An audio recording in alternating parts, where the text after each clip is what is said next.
ආයිබෝන් සියලු දෙනාටම ඔබ සියලු දෙනාම ඉතාමත් ආදරෙන් පිළිගන්නවා මගේ YouTube නාලිකාවට Mindset Motivator YouTube නාලිකාවට. මම අසංක බක්මියව මානව සම්පත් පුහුණුකරුවෙක්, ඒ වගේම විශ්වවිද්‍යාල බාහිර ආචාර්යවරයෙක්, ග්‍රන්ථ කතුවරයෙක්, ඒ වගේම ජීවන උපදේශකවරයෙක්. මම අද මෙම වීඩියෝ එකෙන් සහ මින් ඔබට වීඩියෝ කීපයකින් මේ කියන්නේ සීරීස් එකක් මම කරන්න බලාපොරොත්තු වෙන්නේ මේ ඉංග්‍රීසි භාෂාව ජයගමු කියන කාරණය මුල් කරගෙන. මොකද මම කල්පනා කළා තවමත් අපේ රටේ මේ ඉංග්‍රීසි භාෂාව පිළිබඳව දූ දරුවන්, විශේෂයෙන් පාසල් අධ්‍යාපනයේ ඉන්න දූ දරුවන්, පාසල් හැර ගිය දූ දරුවන් බොහෝ දෙනෙක්, ඒ වගේම වැඩිහිටි අය පවා තවමත් මේ ඉංග්‍රීසි භාෂාවට යම්කිසි ඉගෙන ගැනීමට මැලිකමක්, කිසියම් පසුබෑමක් දක්වනවා. ඒ නිසා මම කල්පනා කළා මේ ඉංග්‍රීසි භාෂාවේ තිබෙන ප්‍රධානම කම්පෝනන්ට් 4 ඔබ දන්නවා. ඉංග්‍රීසි භාෂාවේ තියෙන කම්පෝනන්ට් 4 තමයි, ඒක බොහෝ භාෂාවලට පොදුයි. අපි දන්නවා listening, reading, writing and speaking. මේ 4 පිළිබඳව ඔබට වෙන්වෙන්ව මේ පැතිකඩයන් 4, මේ කියන කම්පෝනන්ට් 4 කොහොමද වැඩි දියුණු කරගන්නේ කියන විස්තරයක් ඉදිරි වීඩියෝ වලින් කරනවා. අද මම කතා කරන්න බලාපොරොත්තු වෙන්නේ සමස්තව ඉංග්‍රීසි භාෂාව අපට ජයගත හැකි කියන කාරණය පිළිබඳව මම කතා කරන්න බලාපොරොත්තු වෙන්නේ. ඒතර ඔබ දන්නවා මේ ඉංග්‍රීසි භාෂාව කියලා කියන්නේ ඇත්තටම මේක අපේ භාෂාවක් නෙවෙයි. මේක අපිට ගත්තු භාෂාවක්. ඒ කියන්නේ අපි මේක වෙනත් මේ භාෂාව කතා කරන, මව් භාෂාවක් ඇට කතා කරන කිසියම් ප්‍රජාවකගෙන්, කිසියම් ජන කණ්ඩායමකගෙන් අපි ගත්තු භාෂාවක්. ඉතින් ඒ වගේම අනිත් පැත්තෙන් මේ භාෂාව අපිට අන්තර්ජාතිකව තියෙන වැදගත්කම මත අපි මේ භාෂාව අධ්‍යයනය කරන්නට සහ මේ භාෂාව භාවිතා කරන්නට පෙළඹිලා තියෙනවා. ඉතින් ඒ නිසා මේ භාෂාව ගැන අපි කවුරුත් බිය යුතු නැහැ. මොකද අපි දන්නවා අපේ මව් භාෂාව කියන්නේ සිංහල. එහෙම නැත්නම් මේ ලාංකික තවත් පුරවැසි කණ්ඩායමකගේ මව් භාෂාව දමිළ. එතකොට ඒක ගැටලුවක් නැහැ. අපිට ඇත්තටම තියෙන්නේ මේ අනිසි, මේකට අපි කියන්නේ අර හුඹස් බියක් තියෙන්නේ. ඇත්තටම ඉංග්‍රීසි භාෂාවට තියෙන්නේ හුඹස් බියක්. ඒක ඇත්තටම ඇති කරගත යුතු බියක් නෙවෙයි. ඉතින් ඒ නිසා මම ඊටම ආදරයෙන් ඉංග්‍රීසි භාෂාව හදාරන පාසල් මට්ටමේ දූ දරුවන්ටත්, ඒ වගේම පාසල් හැරගිය ලොකස් අධ්‍යාපනයේ නියැලලා ඉන්න දරුවන්ටත්, ඒ වගේම වැඩිහිටි ඔබ සියලු දෙනාටම මතක් කරනවා මේක අපිට ඉගෙනගත හැකි භාෂාවක්. මේකෙන් අපි ප්‍රයෝජනෙ ගත යුතුයි. මොකද මේක එහෙම කියන්නේ මේ භාෂාව ලෝකේ හුඟා භාෂාවල් එක ගත්තාම ආධුනික ඉගෙනුම් කරුවෙකුට නැත්නම් අධ්‍යයනය කරන්නට ඉදිරිපත් වෙන ආධුනික අධ්‍යයන කරුවෙකුට මේක අධ්‍යයනය කරන්න ඉගෙන ගන්න ඉතාම පහසුයි. අනිත් භාෂාවන් එක ගත්තාම දැන් විශේෂයෙන් අපි ගත්තොත් අපි සිංහල භාෂාව ඉගෙන ගන්නවා කියන එක ආධුනිකයෙකුට ටිකක් සංකීර්ණයි, යම් ප්‍රමාණයකට සංකීර්ණයි. හැබැයි ඉංග්‍රීසි භාෂාවෙම නැහැ.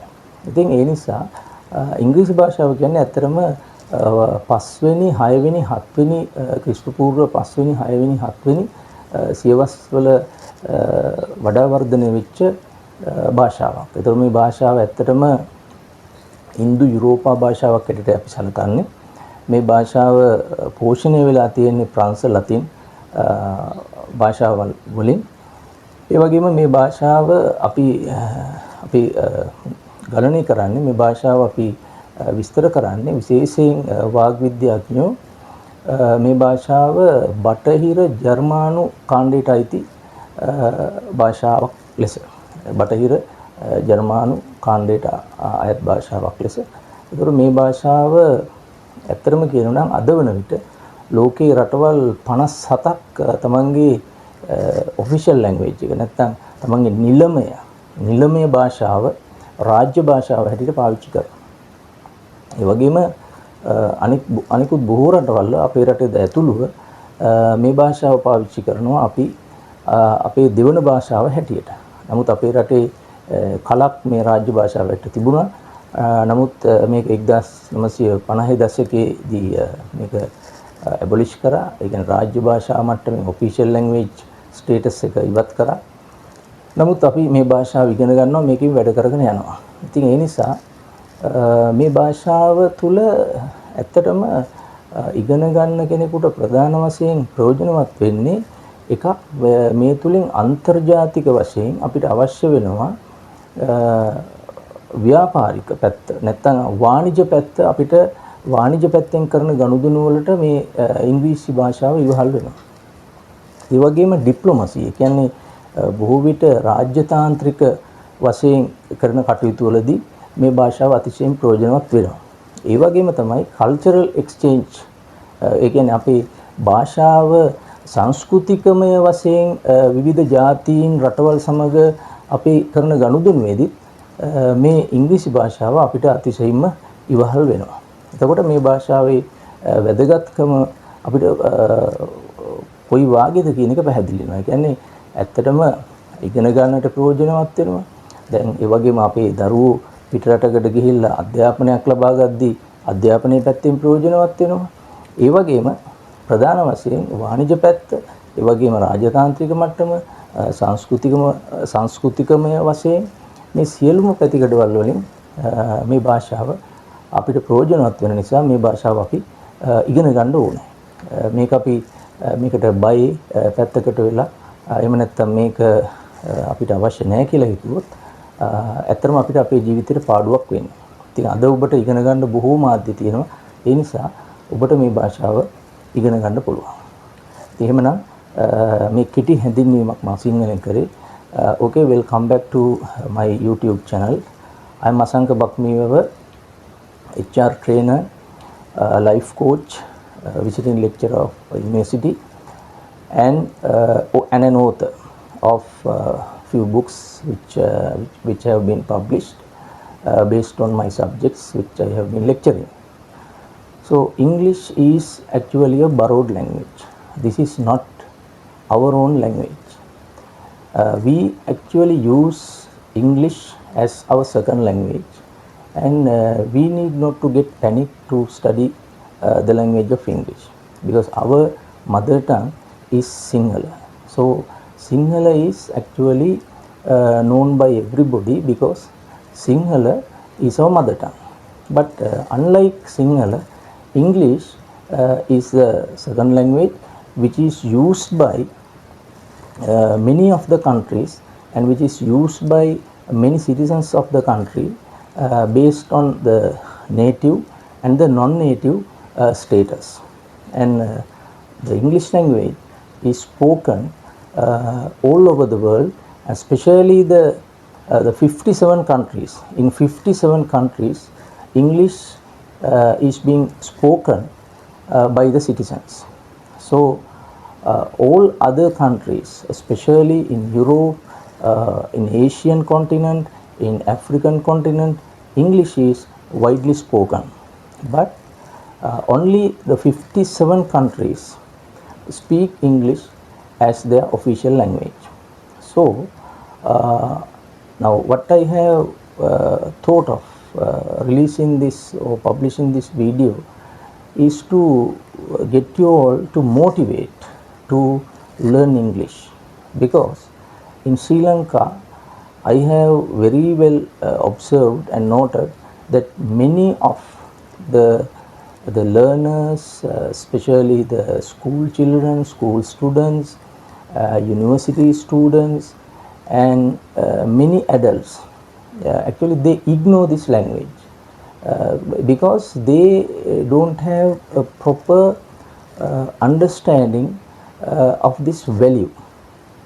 Because the language of English in Sri Lanka has been remaining, and the students have been learning at least 10 to 12 years. So at least 10 to 12 years English has been taught by the students, and students are learning. So English is actually not an unfamiliar language to the children because of that. So students must learn this, and also adults who are engaged in different fields need to learn and use this language.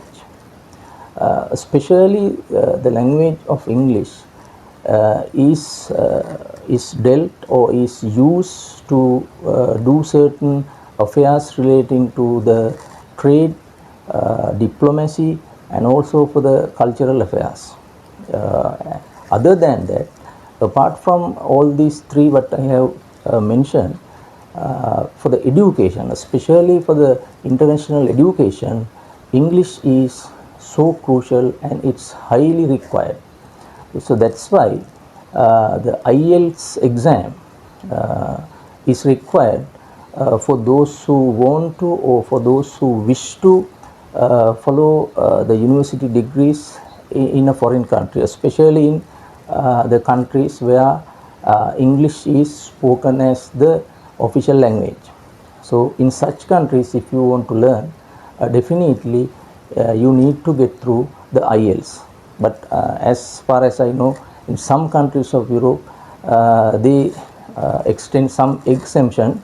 Other than that, especially for United Kingdom, United States, Canada, Australia, New Zealand, for all these countries, those who wish to go to study, even for migration purpose and for work, for all these three needs or requirements, you have to learn English, and you have to demonstrate your English proficiency at the exam of IELTS, so that so in that way, so you can understand the real value of learning or studying the language of English by heart. Okay, then I'll wind up my session for the time being, and we will meet with another video, because I have told you I am doing this as a series of education program. So this will continue as episodes. So this is the first episode, and we will meet in another episode, that would be the second episode. So where I will discuss the importance of the other four components. Okay, thank you very much for watching my YouTube channel. So have a good time, have a fruitful time. We'll meet with another video. Thank you very much.